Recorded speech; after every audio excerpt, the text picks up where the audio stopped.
45번 문제입니다. 자, 상업용 부동산의 투자성과 판단 지표에 관한 설명 중 옳지 않은 거. 자, 또 나왔네요. 5번. 평가해소 기관은 합계시장 가치를 고려하죠. 자, 이렇게 보시고요. 자, 46번. 부동산 투자 분석 기법에 관한 설명 중 틀린 것은? 자, 계속적으로 우리가 합계시장 가치를 내잖아요. 1번에 회계적 이윤율법, 평균 수익률법이라고 하는데 얘는 합계시장 가치를 고려하지 않습니다. 자, 47번에 이제 우리가 요거는 이제 좀 별표를 쳐놓으셔서 우리가 5번에 연내하면 감기가 나와야 되죠. 저상이 나오면 안 되죠. 자, 이렇게 보시면 되고, 그 다음에 뭐 쭉 넘기셔서 합니다. 아까 뭐 우리가 다 했던 거니까 우리가 넘어가시고, 그 다음에 이제 261페이지 51번 4번 위험 관리 방법으로 요구 수익률을 하향 조정한다.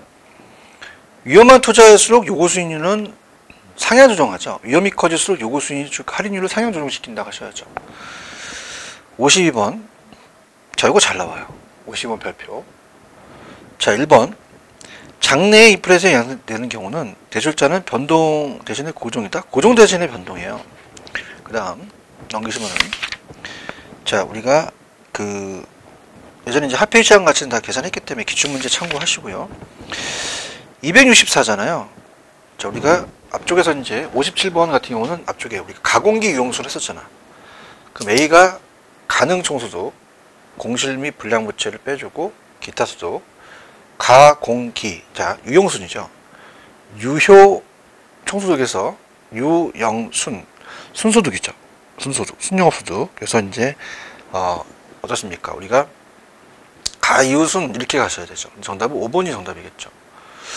자, 그 다음에 이제 58번은 앞에 문제 풀었던 거와 유사하니까 가시고요. 자, 그 다음에 이제 59번 같은 경우는 이제 5번에 수익성 지수는 합계시장 가치를 고려하지 않는 게 아니라 고려합니다. 자, 이렇게 보시고요. 그 다음에 60번 같은 경우도 이제 우리가 조금 어려우실 것 같은데, 자, 어떻습니까? 다음 같은 현금흐름을 갖는 투자안의 A의 순효과와 내부 수익률법. 우리가 내부 수익 IR이죠. 그래서 net present value 좀 오타났습니다. IRR. 그래서 순효과하고 내부 수익률법을 구하는 게 시험에 나왔었어요. 그래서 내부 수익률은 우리가 잘 출제되지는 않거든요. 근데 이제 한번 나왔기 때문에 할인율이라는 게 있습니다. 20%. 그러니까 요구 수익률, 이제 순효과를 구할 때 요구 수익률에 할인율이 필요하죠. 요구 수익률에. 그래서 할인율이 들어가야 된다. 이렇게 봅니다. 자, 그럼 순효과는 현금 유입의 현가에서 현금 유출의 현가를 빼거든요. 빼고, 그 다음에 내부 수익률은 법은 순효과법과 내부 수익률법이죠. 이건 순효과를 지금 구하는 거고, 이건 내부 수익률 구하는 거잖아요. 자, 그래서 내부 수익률법은, 내부 수익률은 현금 유입의 현가와 현금 유출의 현가를 같게 만드는 할인율을 구하는 거거든요. 자, 그럼 우리가 계산을 해보면 유출은 어떻게 돼요? 1월 1일 현금 지출이 우리가 5,000원이 되겠고, 유입이 6,000원이 되거든요. 그럼 6,000원에서 5,000 빼면 1,000이 아니잖아. 그럼 4번하고 5번은 답이 될 수가 없다는 얘기예요. 그럼 우리가 할인율이, 요구 수익률이 우리가 20%잖아요. 그러면 우리가 요거를 1 플러스 R 0.2에 1승을 하니까 1.2가 되니까 5,000이 되겠죠.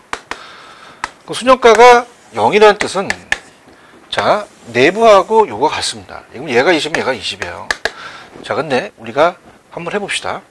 자, 우리가 일단 5,000원이 들어갔어요. 유입이 6,000입니다.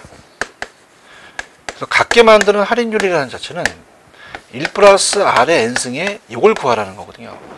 그럼 우리가 일단은 오리지널로 구한다면 이걸 바꾸면 5는 빼고요. 6,000이 되고 5,000이 되니까 여기 1.2가 되고 1 플러스 R이 넘어가거든요. 그럼 우리가 R이라는 것은 1점에다 1을 빼니까 0.2가 되니까 20%가 돼요. 이거 자체가 내부 수익률이 되는 거죠. 근데 이제 그렇게 구하는 것은 우리가 20%라는 건 이제 우리가 1번이 정답인데요. 자, 그렇게 구하는 것보다 조금 우리가 1년을 기준으로 했을 때 좀 빨리 푸는 방법은, 자, 2년, 3년 내게 되면 좀 어렵거든요. 그래서 1년 내게 되면 이제 5천이 항상 유추이 밑으로 내려갑니다. 내려가고, 그리고 차이가 1000이 올라가거든요. 그래서 20%가 된다. 자, 그렇게 가시면 돼요. 그 다음에 이제 정답 1번이고요. 61번의 정답은 이제 4번이다. 그래서 우리가 탈인기법이 아닌 것은, 니은 회계기간법과, 어떻게 돼요? 미음 회계적 수익법 4번이다. 자, 그 다음에 이제 63번 같은 경우는 이제 우리가 그 예전 했기 때문에 그냥 바로 그 밑에 해설을 보면서 말씀을 드리면, 자, 우리가 할인율이 연 7%가 요구순이익이거든요. 그럼 우리가 초기 현금 지출과 말기 현금률을 봤을 때, 자, 이렇게 봅니다. 우리가 좀 놀라운 사실은 자칙에 하나만 주어졌을 때는 순영가를 구할 땐 딱 떨어지지 않아요. 그래서 5260 이렇게 떨어지는데, 자, 이거는 두 가지를 다 구하라고 했을 때는 7490은 500이 안 남잖아. 그럼 7000을 만들어줘요. 밑에 해설을 보시면은 7490에서 1 플러스 R이니까 0.07이 1.07을 나누게 되면 7000을 맞춰주거든요. 그 다음에 2675는 500이 넘습니다. 그럼 2500으로 맞춰주고, 3210은 안 넘기 때문에 3000, 4815는 넘기 때문에 4500으로 맞춰주죠. 그래서 우리가 7000에서 3000 빼서 4000, B 2500에서 1000 빼면 1500, 3000에서 1500 빼면은 1500, 4500에서 1000 빼면 3000이 되거든요. 그 다음에 수익성 지수는 7000을 3000으로 나누니까 약 2.33이 되죠. 이렇게 떨어진다는 자체의 요틀이 문제 나올 가능성이 큽니다. 그래서 이건 예전에 한번 풀어드렸고, 이렇게 말씀드리는 게 더 나을 것 같아서 말씀을 드리는데, 그럼 정답은 우리가 5번이죠. A의 순영가는 4000인데 D는 3000이잖아요. 2배가 되진 않죠. 이렇게 보시면 되고요. 그 다음에 넘기시면 64번. 자, 우리가 부채 감당률 잘 내죠. 그래서 부채 감당률을 봤을 때 어떻습니까? 우리가 그 3번을 보시면은 부채 감당률 1보다 작으면 차입자 원리금 지불이 충분하다고 생각합니까? 아니죠. 우리가 1보다 커야 되죠. 그래서 부채 감당률은 순영소득을 부채 서비스가 몇 배가 되는가를 얘기합니다. 그래서 부채 감당률이 1보다 커야지만 차입자의 원리금 지불력이 충분하다고 판단할 수 있는 거죠. 그 다음에 65번에 틀린 거는 4번. 순소득 승수가 자본회수 기간이거든요. 그러면 얘가 순소득에 대한 총토지에 대한 배수를 나타냈을 때, 크면 자본회수 기간이 짧다가 아니라 길다 이렇게 하셨어야죠. 이렇게 보시면 되고요. 66번은 예전에 풀었던 거니까 넘어가겠고요. 그 다음 69번. 자, 체계적인 위험은 지역별 용도별로 다양하게 포트폴리오 구성하면 피할 수 있다? 체계적은 피할 수 없죠. 우리가 체계적 위험은 또는 시장 위험은 지역 또는 용도별로 다양하게 포트폴리오 구성하더라도 피할 수 없는 위험이에요. 그래서 피할 수 없다고 하셔야 돼요. 그렇죠? 자, 70번. 자, 이 전 시간에 제가 이제 쭉 가공기 유형수부터 쭉 나열했죠. 그럼 유효총소득이라는 자체는, 자, 얘는 이제 아까 순소득은 빚을 빼지 않았단 말이에요. 근데 얘는 경비 빼지 않았고 빚 빼지 않았고 세금 빼지 않았지. 그럼 얘가 산정해야 될 것은 아까 순소득보다는 좀 제한되겠죠. 그럼 우리가 소득세 들어가면 안 됩니다. 그 다음에 이자 상환이 들어가면 안 되고 영업경비 들어가면 안 되죠. 그 다음에 감가상각비는 영업경비에 포함되지 않기 때문에 우리가 또 포함되지 않기 때문에 들어갈 수 있는 건 딱 두 가지예요. 우리가 임대료 수입하고 영업의 수익이죠. 그래서 이렇게 해서 유효 총소득까지 순소득까지 산정하는 그까지 나왔기 때문에 이걸 가지고 이제 우리가 그렇다면은 세전도 충분히 구할 수 있다 이렇게 해서 보십니다. 자, 그러면 이제 두 개 2번이 맞죠. 자, 그 다음에 이제 71번은 좀 옳은 거를 봤는데요. 자, 우리가 1번 부동산 투자원이 채택되기 위해서는 요구 수익률이 기대보다 커야 된다. 기대가 요구보다 커야 되죠. 그러니까 평균은 수익이고 분산은 위험입니다. 그럼 A, B의 기대 수준이 같으면 A 투자보다 B 투자는 기대 수준이 표준파가 더 크다면 A 투자 선호한다? 아니죠. 바뀌었죠. 우리가 이건 맞습니다. 맞고요. 자, 회피할수록 더 위험도를 기울기는 더 가파르겠죠. 그 다음에 일반적으로 위험과 수익은 비례관계이기 때문에 부의상관이라는 이제 우리가 정의관계다, 플러스 관계다 이렇게 가야 되고, 자, 무위험률이 상승하면 요구수준이 상승해요. 정답은 2번이다. 그 다음에 이제 넘겨봅니다. 자, 276에 가시면 73번 틀린 거.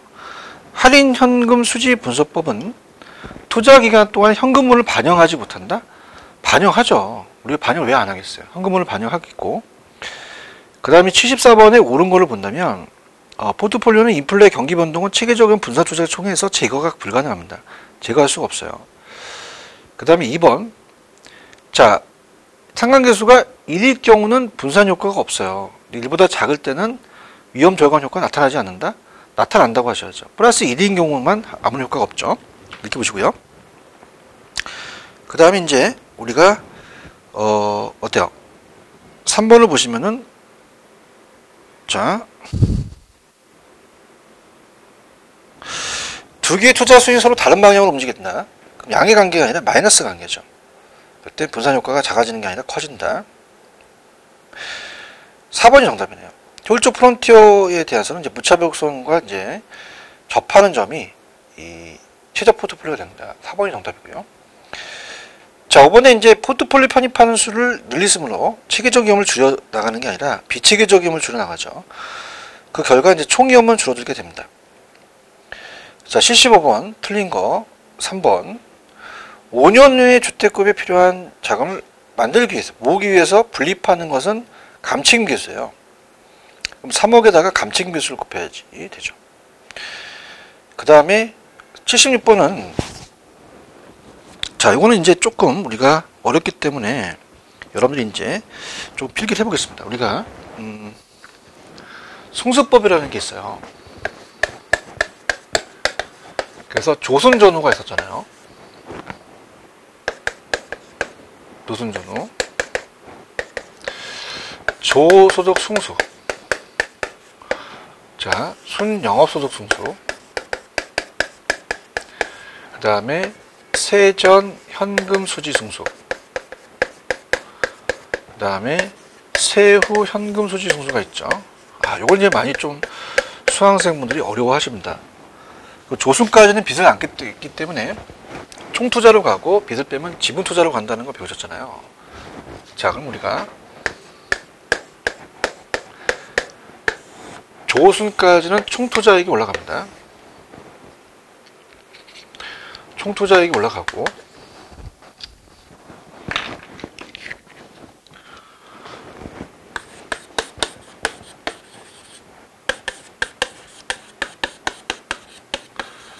세전은 세후와 지분투자액이 올라가죠.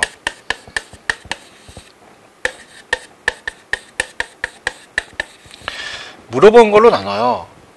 조소득, 순영업소득, 세전 현금 수지, 세후 현금 수지라고 합니다. 자, 우리가 이제 소득으로 본다면 위에 게 커요. 자, 이렇게 끊어볼게요. 항상 영업경비, 뷰체 서비스액, 세금이니까 위에 게 더 큰 거죠. 자, 그래서 5에서 3을 빼면 2가 됩니다. 자, 그럼 우리가 똑같이 총투자가 10이고 10이다. 그러면 5로 나누고 2로 나눈다면 자, 얘는 값이 2가 되고 얘가 5가 되거든요. 그러면 원래는 소득이 높을수록 좋잖아요. 그럼 높은 거로 나누니까 해줄 기간이 짧다는 거예요. 그죠? 그래서 이제 위에 거보다 밑에 게 더 크다는 거죠. 이런 뉘앙스입니다. 그러면 우리가 얘도 마찬가지다. 얘도 5하고 3이다. 2다. 분리해서 보면 되니까. 그러면 우리가 어떻습니까?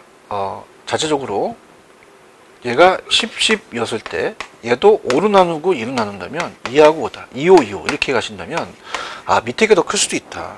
그럼 우리가 좀 어려운 문제지만 76번은 승수는 밑에 게 크죠. 그럼 순서두기 총투수보다 크다는 건 맞고요. 이번에 새우가 세점보다 크다 이렇게 갔어야죠. 그래서 그렇게 우리가 정답은 2번이다. 그렇게 합니다. 자, 그 다음에 부채 감당률은 1보다 작아야 된다. 투자로부터 발생하는 순효시 부채 서비스를 감당할 수 없다는 판단이죠. 커야 됩니다. LTV와 DTI는 무조건 됩니다. 자, LTV는 담보 인정 비율이에요. 부동산의 가격이 얼마인지 그걸 가지고 우리가 통해서 지렛대, 레버리지 효과를 얼마나 활용할 수 있는지를 평가할 수 있다. DTI는 차입자의 상환 능력을 평가할 때 사용할 수 있죠. 그렇게 해서 보시면 됩니다. 자, 그렇게 우리가 보시면 되고요. 2번이 정답입니다. 그 다음에 넘기시면은 77번입니다. 틀린 거. 자, 4번. 재투자를 가정할 때는 항상 순효가보다 내불이 더 우수하다? 순효가가 더 우수하죠. 합리적이다. 이렇게 보셔야 되고요. 그 다음에 78번은 작년 문제인데 요구수익률에 해당 부동산에 투자했을 때 최대가 아니라 최소입니다. 투자 결정을 위해서 충족해야 될 최소에 대한 수익률이 되겠고, 그 다음에 총 투자 수익률은 우리가 세전을 지분 투자로 나눈다. 자, 세전을 지분 투자로 나누는 건 지분 배당률이라는 게 있었잖아요. 그래서 총 투자 수익률이 아니다. 기대가 요구보다 작은 게 아니라 기대가 요구보다 작으면 투자를 채택하는 게 아니라 기각하겠죠. 순영업 속에서 산정 과정에서 재산세는 우리가 영업경비에서 차감이 되나 영업소득세는 차감되지 않죠. 그러니까 맞습니다. 회수는 불가능한 임대료가 공실 및 불량부채잖아요. 우리가 얘가 영업경비에 포함하여 순요소 산정하는 게 아니라 포함되지 않는다. 정답은 4번이 정답이다. 이렇게 잡으시고요. 자, 그 다음 79번.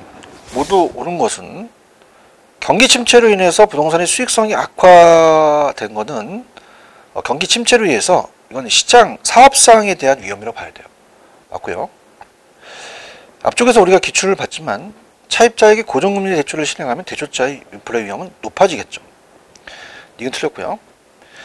효율적 프론트는 추가적인 위험을 감수하지 않으면 우리가 더 수익을 늘릴 수가 없습니다. 그래서 이게 맞고요. 그 다음에 개별 부동산의 특성을 체계적 위험은 포트폴리오 제거할 수 있다. 체계적 위험은 분사 투자를 제거할 수 없어요. 통해서. 그래서 정답은 우리가 기억하고 디귿만 맞죠. 자, 80번 작년 문제인데요. 부동산 투자에 관한 설명을 틀린 것은 자, 부동산은 주식 상품에 비해 단기간에 현금화할 수가 없죠. 곤란합니다. 이렇게 해서 보셔야 되고요. 자, 그 다음 자, 우리가 뭐 다른 것들은 뭐 다 우리가 했던 거니까 그렇게 보시고 예상 문제 같은 거 한번 볼게요. 자, 우리가 281페이지 83번 같은 경우는 2억을 마련하기 위해서 얼마씩 적립해야 되는 게 감칭계수거든요. 이게 없어요. 연금의 내가계수로 나누라는 얘기입니다. 4번이 정답이다. 이렇게 가져가시고요. 그 다음에 뭐 다른 것들은 뭐 이제 쭉 보시면 되고, 그 다음에 이제 어때요? 283페이지 88번 정도? 3번 내부수익법에서 재투자에 하는 이유는 요구수익이 아니라 내부수익이죠. 이렇게 됐고요. 그 다음에 뭐 쭉 보시게 되면 뭐 그렇게 계산 문제 같은 게 또 있기 때문에 여러분들이 보시고요. 쭉 보시게 되면 이제 97번 정도? 자, 288페이지 4번 2개 이상의 내부에 동시에 생길 때는 보통 내부수익 큰 쪽을 의사결정한다? 그렇지 않아요. 동시에 복수의 내부수익이 생길 때는 순효가로 가야 됩니다. 선택이 좀 어렵다는 거. 자, 이런 게 좀 어려웠죠. 그 다음에 이제 99번 같은 경우는 이제 현금 수지 측정의 소득이득과 관계가 없는 거는 자, 부채잔금은 5번에 이제 이거는 자본이득, 지분 복귀에 대한 처분이잖아요. 이런 것들이 이제 관계가 없다. 이렇게 보시고요. 그 다음에 쭉 넘겨보시면은 뭐 291페이지 104번 정도. 자, 잘못된 거요. 자, 당연히 4번 수익성을 나타내는 지표는 소득의 표준편차를 위험을 나타내는 지표는 기대치다. 자, 어때요? 수익성을 나타내는 지표가 기대치죠. 클수록 좋은 대안이 되고, 그 다음에 위험을 나타내는 지표가 표준편차죠. 낮을수록 좋은 투자가 되겠죠. 우리가 바뀌었습니다. 자, 그 다음에 자, 괜찮은 건 이제 찾아드리면 마무리 합시다. 293페이지에 4번 정도. 효율조사는 우상향해요. 주어진 힘의 투자가 더 이상 수익을 얻을 수 없기 때문에 더 높은 수익을 얻기 위해서 더 많은 위험을 감수해야 된다. 가능한 수익률이 높고 위험이 큰 것을 선택한다. 자, 어떻습니까? 우리가 효율적으로 우상향한 모든 점은 평균 분산의 지표를 충족시키는 점들 쾌적입니다. 즉, 동일한 위험에서 최고의 수익이 있는 점이고 동일한 수익을 하에서 위험이 작은 점을 연결하는 선이죠. 그렇게 보시면 됩니다. 됐습니다. 그렇게 하시고 우리가 109페이지에 5번 정도. 두 개의 투자 대안의 기대치가 같을 때는 표준편차가 큰 쪽이다? 아니죠. 기대치가 같을 때 표준편차가 위험이거든. 그래서 위험이 작은 쪽이 그만큼 위험이 작다. 그래서 그렇게 가야지. 그래서 그렇게 해서 여러분들 보시면 됩니다. 자, 그래서 이제 투자 파트는 이렇게 마치고요. 자, 우리가 이제 금융 파트로 갑니다. 자, 금융 파트는 이제 문제가 나온다면, 자, 금융은 나온다면 뭐 한 5에서 한 6문제 정도 추정이 되는데요. 자, 일단은 우리가 어때요? 1번부터 갈게요. 296. 자, 4번. 채무은행은 대출자고 조기상환은 차입자다? 채무은행 조기상환 다 대출자예요. 채무은행 하게 되면 은행 입장에서는 이제 위험하고요. 차입자 입장보다는 이제 은행 입장이다. 이렇게 보시고요. 3번에 보시면 저당상환 방법에 대한 다음 설명 중 맞는 것은 원리금은 대출기간 내 동일한 금액이니까 맞죠. 다른 게 바뀌었고요. 4번. 저당의 유동화에 도입된 파악 효과에서 기대가 어려운 것은, 자, 2번. 저당 채권의 유동화는 금융기관의 유동성 위험을 증가시킨다. 유동성 위험을 방지하죠. 위험성 감소한다. 이렇게 잡았어야 되고요. 자, 그 다음에 이제 넘기시면은 이제 뭐 5번 문제야 뭐 염두에 보시고. 6번. 2차 자산시장 및 관련 상품에 대한 설명이 틀린 것은, 4번. 선진국에서는 일반적으로 2차 자산시장에 발행되는 투자 상품은 주택금리보다 더 높다.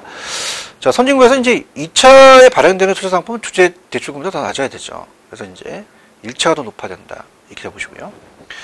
그 다음에 7번 같은 건 별표 쳐놓는데 프로젝트 파이낸싱입니다. 그래서 외환위기 이후에 주택산업의 침체를 우리가 극복하기 위해서 공급자 금융이죠. 새로운 방식인 프로젝트 파이낸싱이 도입되었다. 자, 그래서 우리가 이 기법에 관한 설명은 가장 적합하지 않는 것은, 자, 프로젝트 파이낸싱은 담보대출의 금융이 아니에요. 사업에 내포하고 있는 장래 수익성을 담보로 하죠. 그래서 1번이 정답이고요. 그래서 이제 정확하게 프로젝트는 자체로 발생되는 현금 흐름을 근거로 합니다. 그죠? 사업자의 원리금 상환은 해당 프로젝트에 발생한 현금 흐름에 의존하고요. 통상적으로 대규모 자금이 소요되고 공사기간 장기인 사업, 다양한 사업 주체가 참여하고 이해당장간에 또 위험을 배분시킬 수가 있죠. 자, 그렇게 보시면 됩니다. 자, 이렇게 마치시고요. 그 다음에 이제 9강에서 우리가 8번부터 들어가죠.